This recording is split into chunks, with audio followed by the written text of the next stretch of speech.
Good morning, evening, afternoon, night, wherever in the world you may be, ladies and gentlemen. How are y'all doing today? Oh, there was something that got me earlier today. On my way here to split the load off here in W.Memphis, Arkansas. All right. So, anybody that's driven, come around 40 right here in the actual Memphis area. Y'all know how the ramps go.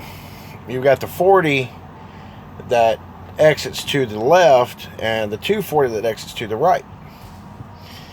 Well, seeing how the speed limit's 55 out there, nobody's running anything even remotely close to 55.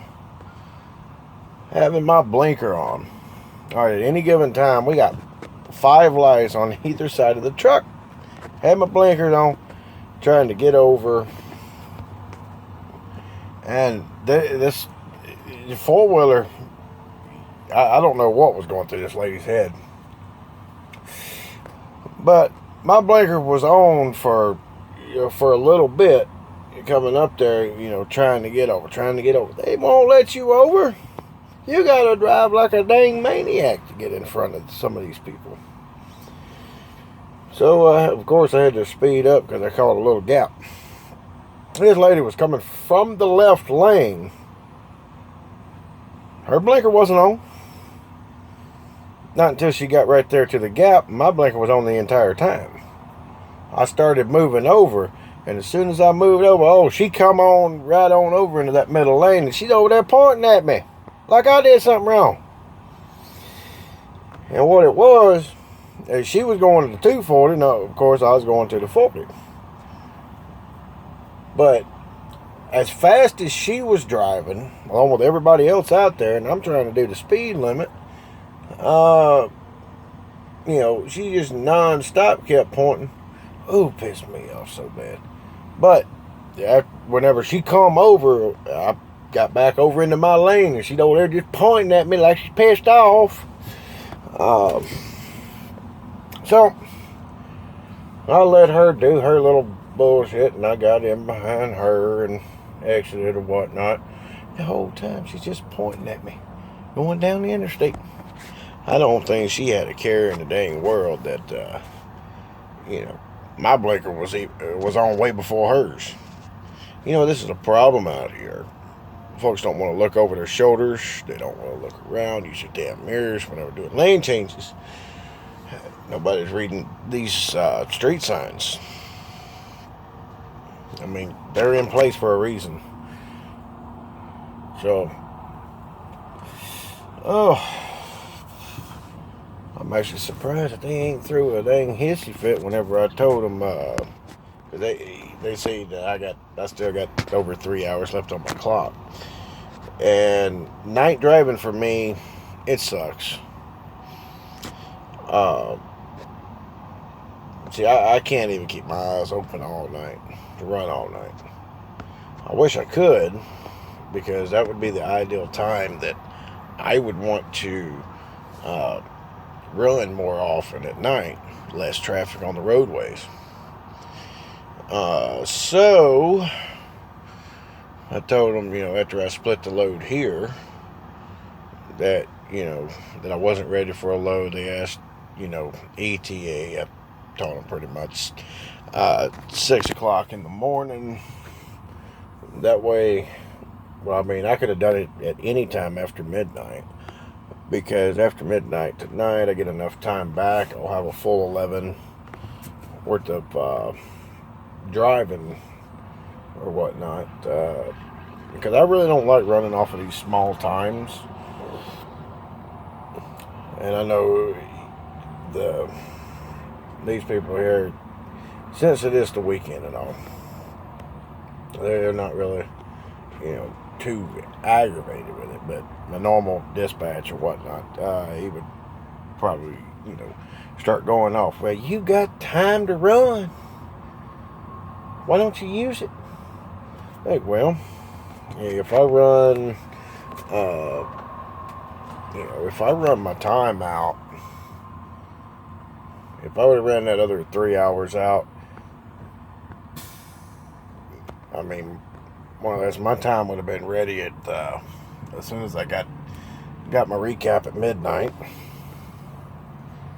But I just can't keep my eyes open long enough to run all night. Maybe a half night, but not all night. I got stuck in a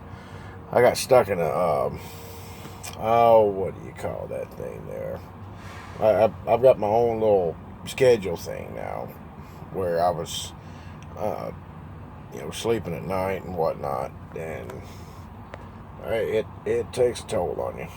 Not even gonna lie. So I'm at the Werner Terminal here in West Memphis, Arkansas. This is my first time in here. I was gonna stop in here. The other thing was, clean my truck up, go wash some clothes, go take a shower. However, the building directly behind me is locked up good and tight. So I don't know what in the world is going on at this particular location here. I don't know if that's for the schooling, or if that's like just all it is behind me is like a main building at any other of our terminals, where if nobody's in there, especially over the weekend, they only do like half days or something. Reason why that would be closed. Now they do have a trailer shop in the very back, but all I seen was that's all that is for tractor repairs and stuff back there. So what do we do about, if we needed to wash clothes or take a shower or use the bathroom for that matter? So I'll really have to go and investigate a little bit more, because they may have something back there at the shop back there that I didn't see coming in. Oh, yeah, I had pretty good fun. I was actually shocked whenever I came through Nashville and seeing how smooth I got through there. And I'm pretty sure I'm about the only dang person that is not a company driver that actually does the speed limits. And you hear stories from all kinds of people talking about blaming all the owner-operators or anyone with an owner-op status for everything and not do anything about the company drivers. I mean, I like that Jake, by the way. That's a good sounding Jake. Wish I had one of those. I want one so loud to wake up the dead.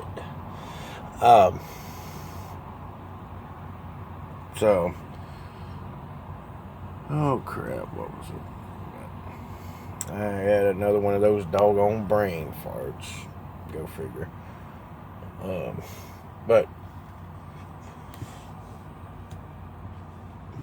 But if they want to consider this a terminal, but you can't access the building from here for restrooms or laundry or anything like that, it's kind of screwed up.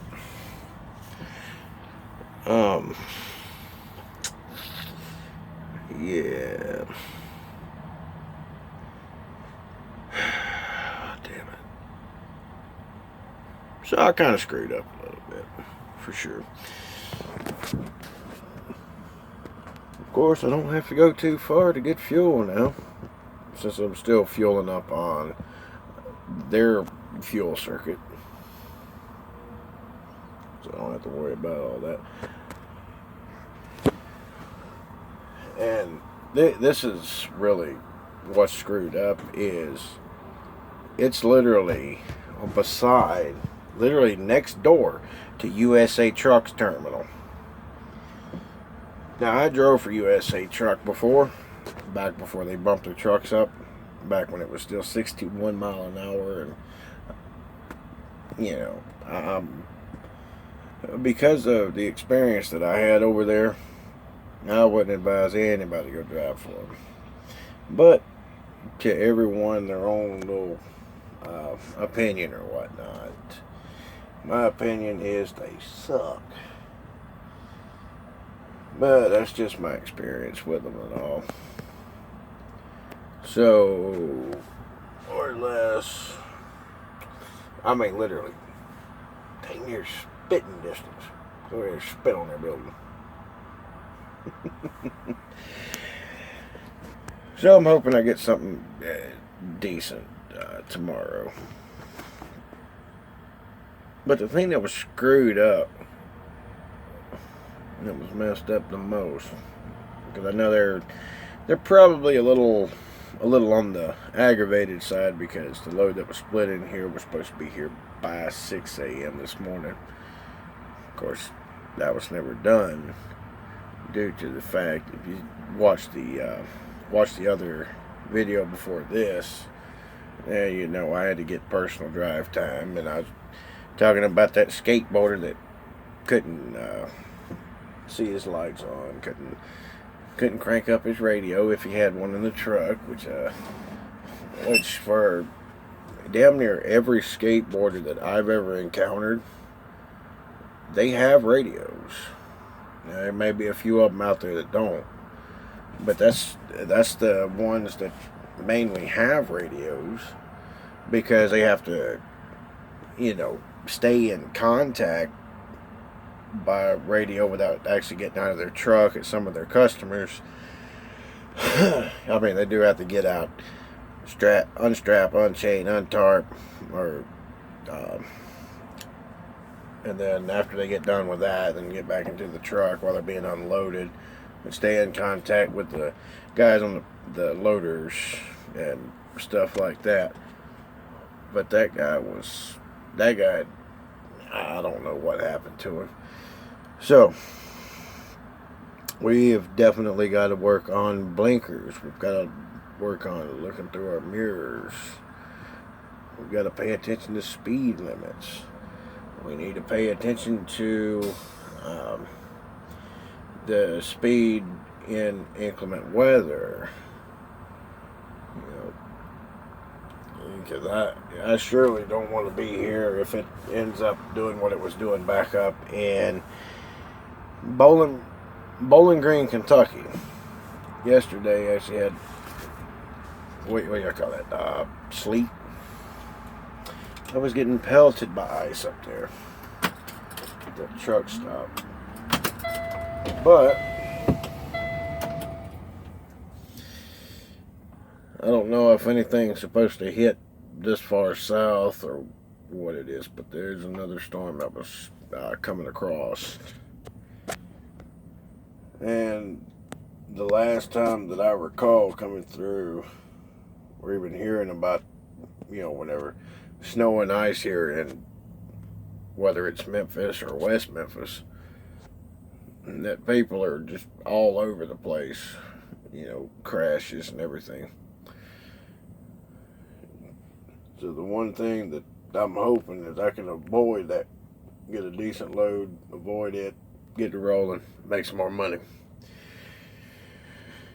So for all my friends, all my family down south, and everywhere else in this great nation of ours, y'all stay warm, stay safe, don't do anything stupid. I'll catch you later. Holla.